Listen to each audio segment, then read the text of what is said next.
mulher, gente, com o SOP, a perda de peso, ela é fundamental para regularizar vários processos que vão se encadeando com o aumento desse peso. Mulheres magras já têm repercussões negativas, mas sabe-se que mulheres com sobrepeso ou obesidade, elas têm mais repercussões negativas do que o normal.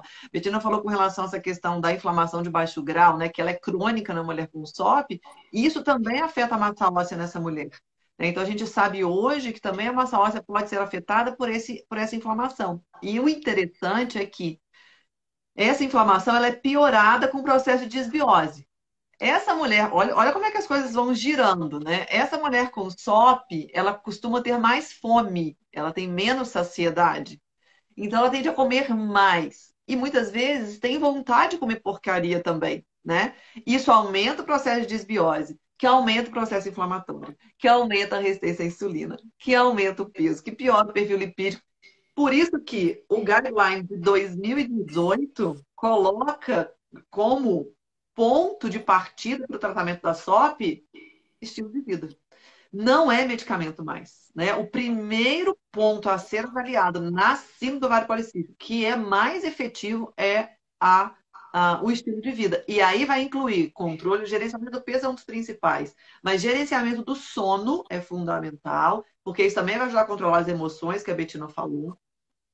Essa mulher precisa ter um acompanhamento mais de perto dessa vontade excessiva de comer, porque ela muitas vezes produz menos colecistoquinina, a CCK, então ela tem menos saciedade, né? Então a gente vai ter que ajudá-la nesse processo, controlar essa desbiose intestinal, para não agravar todo esse quadro, estimular para que ela faça exercício resistido, né? Que ela tenha mais a massa muscular, que se ela tiver um hiperandrogenismo, que ela controle esse hiperandrogenismo também via alimentação, tudo isso é possível. E se ela tem às vezes acontece, ela está tomando muito tempo anticoncepcional, na hora que ela para, ela tem um androgênio mais baixo. Então, o estímulo do exercício físico também ajuda a equilibrar esses níveis hormonais. Então, é muito importante que a gente dê para essa mulher toda essa base aí e explique para ela que estilo de vida é remédio, né? Não é mais opção. Eu sempre falo que, assim como na endometriose, a mulher tem que entrar quase que numa bolha com relação a contaminantes alimentares e tudo mais, na SOP, essa mulher tem que entrar numa bolha do estilo de vida geral. Então, quando a gente fala do sono, quando a gente fala do exercício, quando a gente fala da alimentação, isto é considerado hoje remédio para a SOP, né? Então, o tratamento ele precisa se basear ali. E aí a gente vai pensar que orientação com relação ao consumo de nutrientes, por exemplo, que melhoram o sono dessa paciente, horário de dormir é importante, né? A gente sabe hoje que quanto mais tarde essa mulher dorme, pior é essa questão da recuperação pelo sono. A gente sabe que muitas vezes fazer um intervalo de alimentação entre a última refeição de um dia e a primeira refeição do outro pode ser muito benéfico para essa mulher. Então, ela ter aí pelo menos umas 12 horas de intervalo de alimentação entre o jantar e o café da manhã, porque às vezes ela tem tanta fome que ela vai beliscando ao longo da noite, vai comendo até 11 horas, meia-noite, então ela dorme tarde, faz um jejum pequeno, e isso vai contribuindo para todos esses desequilíbrios metabólicos que só agrava o processo quando ela quer ir para a questão da fertilidade, que só vai agravando o processo de ovulação, a questão uterina, né, do espessamento do endométrio. Então, ela pode ter uma série de consequências por conta disso, né? E quando a gente pensa em ovário policístico, a gente vai pensar que a resistência à insulina, que a maior parte dessas mulheres tem, ela, além das funções metabólicas, ela também causa uma alteração no epitélio do endométrio, né, do útero, no endométrio. Então, essas mulheres podem ter uma alteração endometrial em função da resistência à insulina. E isso também poucas pessoas se atentam. Então, às vezes, a gente fala muito da questão ovulatória, mas a gente esquece que podem existir também repercussões uterinas, né? Então, que podem, inclusive, fazer, né, essa dificuldade de implantação.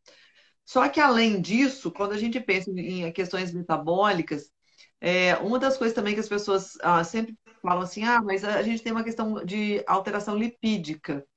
E quando a gente pensa em alteração lipídica, as pessoas sempre falam assim, então vai ter um aumento de colesterol total, um aumento de LDL, né? Então, nesse caso, quando a gente tem um aumento de colesterol total e LDL, aí a gente vai ter um problema. Só que nas mulheres como SOP é diferente. Mesmo mulheres com perfil lipídico normal, elas ainda assim têm uma maior tendência a ter um LDL mais aterogênico, que a gente fala. Então, elas mesmo sem ter sobrepeso ou obesidade, elas podem ter um perfil lipídico pior para a questão cardiovascular, né? Então, isso também é uma outra coisa importante da gente lembrar.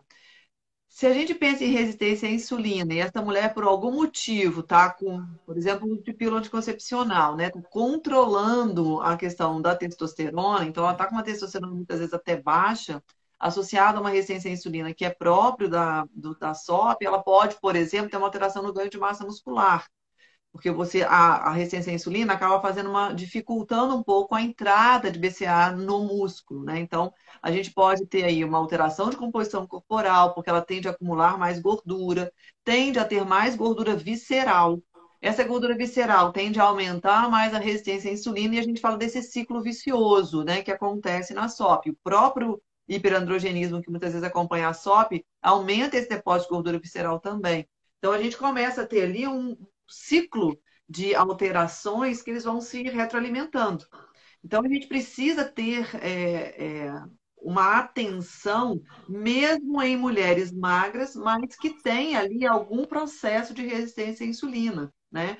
Então, a gente fala, inclusive, tem estudos hoje mostrando que, inclusive, essas mulheres vão ter, quem tem SOP, por exemplo, pode ter piores repercussões da menopausa. Então, fala-se hoje com relação à formação da massa óssea. Então, dependendo da alteração que essa mulher tem, ela pode ter uma piora nessa questão óssea, né, desse equilíbrio ósseo aí, quando ela está na pós-menopausa. Então, quando a gente pensa em SOP, a gente precisa pensar na questão ovulatória, mas a gente precisa pensar em todo o resto que essa SOP pode trazer em termos de repercussões clínicas e de saúde mesmo, né? Não só da fertilidade, mas em questão de saúde, né? A gente também fala muito da questão estética, né, B?